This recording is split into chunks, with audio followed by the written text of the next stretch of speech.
Welcome back. Sensex నిఫ్టీలు same flat గా same trend exhibit చేస్తున్నాయి. సెన్సెక్స్ 4 పాయింట్ల లాభంతో, నిఫ్టీ 4 పాయింట్ల నష్టంతో ట్రేడ్ అవుతున్నాయి. నెక్స్ట్ ఈ పరిస్థితిపై విశ్లేషణ అందించడానికి అనలిస్ట్ డి ప్రసాద్ గారు ఢిల్లీ నుంచి టెలిఫోన్ లైన్ లో సిద్ధంగా ఉన్నారు. ప్రసాద్ గారు, గుడ్ ఆఫ్టర్నూన్. సో సేమ్ సీసా మూవ్మెంట్, రేంజ్ బౌండ్ ట్రేడింగ్ కొనసాగుతోంది. ట్రేడర్స్ కావచ్చు, ఇన్వెస్టర్స్ కావచ్చు, ఎటువంటి గైడెన్స్ ఇస్తారు ఈ టైంలో? ఐ థింక్ ఇవాళ కొంచెం బ్యాంకింగ్ లో ప్రెషర్ ఉంది, కానీ సాఫ్ట్వేర్ లో కొంచెం బయింగ్ ఉంది. సో టీసీఎస్ 860 క్రాస్ అవుతే బానే ఉంటుంది, ఇన్ఫోసిస్ అరౌండ్ 28, 60, 70 క్రాస్ అవుతే బానే ఉంటుంది. ఈ రెండు స్టాక్స్ లో కొంచెం అప్ సైడ్ పొటెన్షియల్ అనిపిస్తుంది, బికాజ్ ఇవాళ సాఫ్ట్వేర్ లో బయింగ్ క్లియర్ గా కనిపిస్తుంది. సో సాఫ్ట్వేర్ ఈ టైంలో ఎంటర్ అవ్వచ్చు అంటారా? మీరు చెప్పిన లెవెల్స్ పైన ఈ రెండు స్టాక్స్ లో లెవెల్స్ క్రాస్ అయితే డెఫినెట్లీ కొంచెం ఇక్కడ నుంచి 5% అప్ సైడ్ రెండు స్టాక్స్ లో ఈజీలీ ఉంది.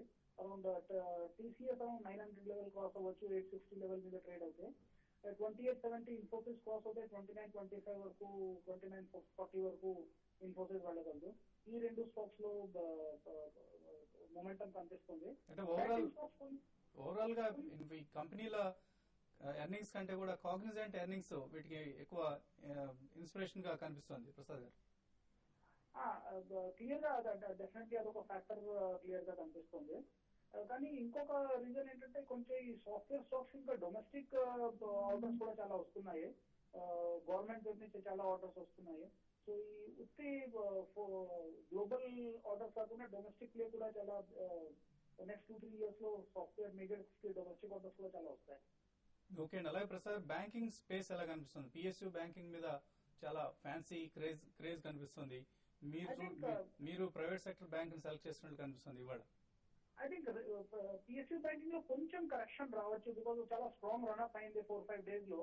So again buying is a good opportunity. Dips కొంచెం రీసెంట్ 4-5% కరెక్షన్ వచ్చాక 2-3 days బికాజ్ ఇంత స్ట్రాంగ్ రన్అప్ తర్వాత కొంచెం పాజ్ చేయాలి, కొంచెం సైడ్ వేస్ కరెక్షన్ అవ్వాలి, కన్సాలిడేట్ చేయాలి. సో ఈ కన్సల్టేషన్ మోడ్ లో అగైన్ ఇవి గుడ్ బయింగ్ ఆపర్చునిటీస్ ఉన్నాయి కదా. Allahabad bank, bank of Baroda, state bank, private sector bank కూడా సెలెక్టివ్ బ్యాంక్స్ బాగానే అనిపిస్తున్నాయి. ఈ దీంట్లో Karur Vysya bank currently around 610 rupees trade అవుతుంది. 615 లెవెల్ డిసైసివ్లీ క్రాస్ అవుతుంది, అరౌండ్ 670-680 రూపీస్ వెళ్ళగలదు. So plus Karur Vysya bank one of the most efficiently managed mid cap banks, continues steady returns ఇస్తున్నాయి investors కి. టెక్నికల్ చార్ట్ ప్యాటర్న్ 615 మీద స్ట్రాంగ్ బ్రేక్అవుట్ వస్తుంది. So ఆ level మీద short term 1 month కోసం కొనుక్కోవచ్చు. అంటే ఇందులో జిఎంఆర్ గ్రూప్ స్టేక్ తీసుకుంటోందన్న వార్తలు, అలాగే రాకేష్ జుంజున్వాలా స్టేక్ ఉన్న వార్తలు కూడా కొంత ప్లే చేస్తున్నట్లే అండి Karur Vysya bank. Rakesh Jhunjhunwala almost I think longest holding ఈ స్టాక్ లో ఉంది. ఆల్మోస్ట్ 20 ఇయర్స్, లాస్ట్ 20 ఇయర్స్ నుంచి స్టాక్ లో హోల్డింగ్ ఉంది. ఇంకా తన వ్యూ ఏంటంటే ఇంకా స్టిల్ లాంగ్ టర్మ్ ఇంకా నెక్స్ట్ 4-5 years ఇంకా హోల్డ్ చేసుకోవాలి. సో ఐ థింక్ బ్యాంకింగ్ ఎలా గ్రో అవుతుందో, జీడిపి ఎలా ఎకానమీ గ్రో అవుతుందో, so I think banking is direct proxy to economic growth. So ఇలాంటి mid size private sector banks వీళ్ళు డెఫినెట్లీ చాలా అడ్వాంటేజియస్ పొజిషన్ లో ఉంటారు, బికాజ్ లాయల్ కస్టమర్ బేస్ ఉంటుంది. ప్లస్ వీళ్ళు కూడా చాలా ఎక్స్పాన్షన్ మోడ్ లో ఉన్నారు, నంబర్ ఆఫ్ బ్రాంచెస్ చాలా యాడ్ చేస్తున్నారు. సో ఐ థింక్ బిగ్ వేలో రీరేటింగ్ అవ్వాలి ప్రైవేట్ సెక్టర్ బ్యాంక్స్ కూడా.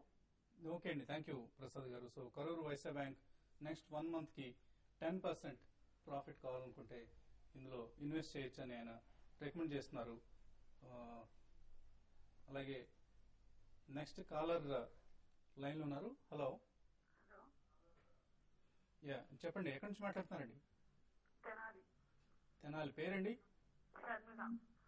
సర్వణ. చెప్పండి షర్మిల. చెప్పండి షర్మిల. అబాను 899 లో తీసుకున్నారండి. ఓకే అండి.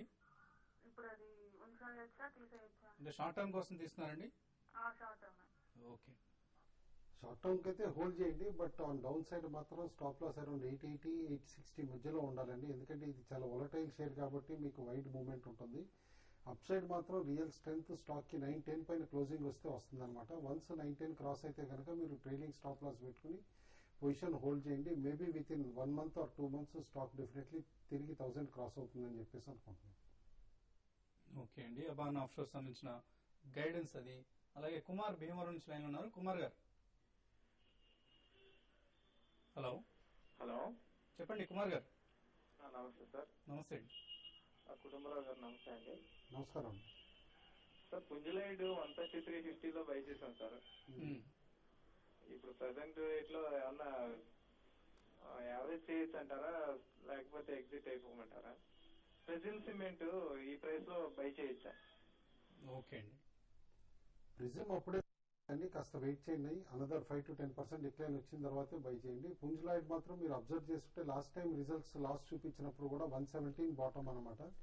ఇవాళ కూడా రిజల్ట్స్ తర్వాత 117 bottom. That will be the deciding level అనమాట. నేను అనుకోవటం క్లోజర్ టు 117 స్టాక్ బాటమ్ అవుతుందని చెప్పి ఇవాళ హ్యూజ్ వాల్యూమ్స్ కూడా అవుతున్నాయి. బిట్వీన్ 120 to 125 దాదాపు 1 crore షేర్స్ పైన ట్రేడ్ అయింది అనమాట.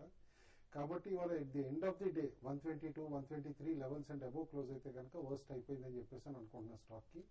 117 బెంచ్ మార్క్ అండి. ఈ ఫెటాల్ మీరు యావరేజ్ చేస్తానంటే కనుక అరౌండ్ 117 దగ్గర యావరేజ్ చేయండి. బట్ డీసెంట్ రిటర్న్స్ రావాలంటే 3 to 4 months మాత్రం వెయిట్ చేయాలండి. ఓకే అండి. రాజంపేట నుంచి యానాది రెడ్డి లైన్ లో ఉన్నారు. యానాది రెడ్డి గారు హలో సార్, నమస్తే సార్. నమస్తే అండి. సార్ పుంజలాడు 150 బై చేస్తున్నాను సార్. ఓకే అండి. అది ఇప్పుడు అదే ఈ రోజు ఏదో రిజల్ట్ రిజల్ట్ బాగలేదని కారణంగా తగ్గడం జరిగింది. సో ఇప్పుడు పడుతుంది సార్ ఇంకా కిందికి. అదే టెక్నికల్ వ్యూ ఆల్రెడీ ఇప్పుడే చెప్పామండి. అయితే ఫండమెంటల్ గా కూడా మీరు అబ్జర్వ్ చేస్తే రిజల్ట్స్ కేర్ఫుల్ గా కన్సాలిడేటెడ్ బ్యాలెన్స్ షీట్ లో టాప్ లైన్ బాగా గ్రో అవుతుంది. బాటమ్ లైన్ మొత్తం రీస్ట్రక్చరింగ్ ప్రాసెస్ లోనే ఎక్కువ లాసెస్ కానీ బుక్ చేయడం కంపెనీ చూస్తున్నాం అనమాట. It is close to worst being over అనమాట. కాబట్టి స్టాక్ మాత్రం యాజ్ ఆఫ్ నో ప్యానిక్ అవ్వకుండా హోల్డ్ చేయటమే బెటర్ అండి. ఓకే అండి. అయితే యావరేజ్ చేసుకునే ప్రయత్నాలు మాత్రం ప్రస్తుతానికి వాయిదా వేసుకోండి. పుంజులైట్ సంబంధించి శ్రీధర్ రెడ్డి అడుగుతున్నారు. ఎల్ఐసి హౌసింగ్ ఫైనాన్స్ ఆయన హోల్డ్ చేస్తున్నారు. అలాగే బిఎస్ఈఎల్ ఇన్ఫ్రా, ఈ రెండు స్టాక్స్ సంబంధించినటువంటి సలహా ఇస్తారు. ఎల్ఐసి హౌసింగ్ మాత్రం కంటిన్యూస్ స్ట్రాంగ్ అప్ ట్రెండ్ లో ఉందండి. Last 6 months to 9 months charts wise చూసినా కూడా ఈవెన్ రిజల్ట్స్ వైజ్ ఫండమెంటల్స్ అన్ని కూడా అనమాట. In fact it is an very aggressive growth అని చెప్పేసి కూడా మనం అనాలి. ఎందుకంటే క్యూఐపీ కూడా రైట్ టైం అప్పుడు రేస్ చేశారు ఫండ్స్ అనమాట. కాబట్టి నెక్స్ట్ ఫ్యూ మంత్స్ కూడా స్టాక్ బాగానే ఉంటుంది. If you are an investor definitely hold చేయమని చెప్పేసి చెప్తాను. ఇప్పుడు బిఎస్సీఎల్ ఇన్ఫ్రా గురించి అన్నారండి. బిఎస్సీఎల్ ఇన్ఫ్రా అయితే కంటిన్యూగా చాలా వీక్ గా ఉంది. లాస్ట్ ఒక 1 month నుంచి కూడా స్టాక్ అయితే చాలా వీక్ ఉందండి. పెన్నీ స్టాక్ లాగా అయిపోయింది. దీన్ని ఎగ్జిట్ కావడం చాలా వరకు బెటర్ అండి. బిఎస్ఈఎల్ ఇన్ఫ్రా అవునండి, 10 rupees లో ఉంది. ఓకే అండి. గ్రంథి లక్ష్మి అడుగుతున్నారు. కర్ణాటక బ్యాంక్ 181 లో ఉన్నాయి, ఎందుకు డౌన్ అవుతుంది, ఎందుకు తగ్గుతుంది అని అడుగుతున్నారు. కర్ణాటక బ్యాంక్ రీసెంట్ గా బ్యాంకులు అన్ని బాగా పెరగడం జరిగిందండి. అంతకు మించి పెద్ద ఒక సెల్లింగ్ అనేది కాదు. ఇది మామూలు ఒక ట్రేడింగ్ లో భాగంగానే కొంత పెరిగిన ఒక ప్రాఫిట్ బుకింగ్ అని వస్తుంది. అంతకు మించి ఏం లేదండి. మీరు కొంతకాలం వెయిట్ చేస్తే స్టాక్ మళ్ళీ రీబౌండ్ కావడానికి అవకాశం ఉంది. అండ్ రీసెంట్ ఏజీఎం లో మీకు రైట్స్ ఇష్యూ కూడా క్లియర్ అయిందండి. కాబట్టి ఇప్పుడు స్టాక్ ఇక కమ్ రైట్స్ కింద ట్రేడ్ అవుతుందని చెప్పేసి మీరు అనుకోవచ్చు. అవైల్ ద రైట్స్ కూడా, ఎందుకంటే క్లోజ్ టు 85-90 rupees అని చెప్పేసి అనుకున్నారు అనమాట. అట్రాక్టివ్ రైట్స్ ప్రపోజిషన్ అవ్వచ్చు అది. కాబట్టి హోల్డ్ చేయండి. తుమ్మల దుర్గారాయణ అడుగుతున్నారు. జేబీఎం ఆటో 66 లో బై చేశారు, ఇది హోల్డ్ చేయొచ్చా? Definitely all auto ancillaries are doing very well అండి. యాజ్ ఆఫ్ నౌ హోల్డ్ చేయమని చెప్పేసి చెప్తాను. ఎంకే సురేష్ కుమార్ అడుగుతున్నారు. పొలారిస్ 181 లో హోల్డ్ చేస్తున్నారు, నెక్స్ట్ 2 months కు హోల్డ్ చేయొచ్చా? డెఫినెట్లీ హోల్డ్ చేయమంటారు.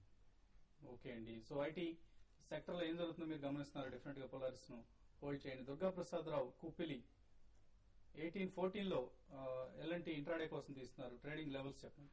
ఎల్ఎన్టీ అయితే చాలా స్ట్రాంగ్ ఉందండి. క్యాపిటల్ కూడా చాలా స్ట్రాంగ్ ఉన్నాయి. అయితే ఇంట్రాడేకి మీరు ఎంతలో తీసుకున్నారండి? 1814 హోల్డ్ చేయమని చెప్తాను కొంచెం. సో లెవెల్స్, ఎటువంటి లెవెల్స్ ఇండికేట్ చేస్తారు? యాక్చువల్గా ఏంటంటే ఆయన తీసుకున్న దాని నుంచి బాగా పడిపోయిందండి. అయితే కరెంట్ లెవెల్స్ లో స్టాక్ అయితే మీరు హోల్డ్ చేసుకునే కెపాసిటీ ఉంటే హోల్డ్ చేయండి. కానీ ఇంట్రాడేకి మాత్రం స్టాక్ అయితే కొంత కింద రావడానికి అవకాశం ఉందండి. ఇప్పుడే స్టాక్ లో కొంచెం సెల్లింగ్ అనేది కనపడుతుంది. మీరు చాలా లాస్ లో ఉన్నారండి. కొంచెం ఎగ్జిట్ కావడానికి ప్రయత్నించండి. ఇంట్రాడేకి అయితే ఎగ్జిట్ కానీ, హోల్డ్ చేసుకుంటే మాత్రం హోల్డ్ చేసుకోండి. ఓకే అండి. వెంకటరమణ అడుగుతున్నారు. ఇమామి ఇన్ఫ్రాస్ట్రక్చర్ బై చేయొచ్చా? అప్పుడే వద్దండి, ఎందుకంటే స్టాక్ రీసెంట్లీ లిస్ట్ అయ్యి 1 week 10 days కూడా కావట్లేదు. కాబట్టి డెఫినెట్లీ కాస్త క్లారిటీ వచ్చిన తర్వాతే ట్రేడింగ్ ప్యాటర్న్ పైన అప్పుడు ఇన్వెస్ట్ చేయండి.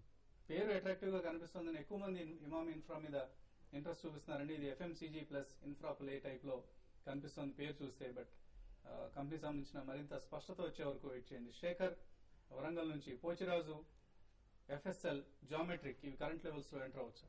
పోచిరాజు రీసెంట్లీ రిజల్ట్స్ తర్వాత న్యూ హై టచ్ అయిందండి. టచ్ అయ్యి ఇక్కడ కన్సాలిడేట్ అవుతుంది బిట్వీన్ 25 to 30 rupees బ్యాండ్ లో అనమాట. మేజర్ రిటర్న్స్ రావాలంటే 30 క్రాస్ అయ్యి అక్కడ సస్టైన్ అవ్వాలి. బట్ అదర్వైజ్ తిరిగి స్టాక్ రేంజ్ బౌండ్ అయిపోవచ్చు, క్లోజర్ టు 25 rupees అని చెప్పేసి అని అనుకున్నాను. ఎఫ్ఎస్ఎల్ మాత్రం ఇవాళ కాగ్నిజెంట్ ఇంపాక్ట్ ఎఫ్ఎస్ఎల్ పైన కూడా కనిపించిందండి. క్లియర్ గా 26 పాయింట్ ట్రేడ్ అవటం మార్నింగ్ నుంచి చూసాం.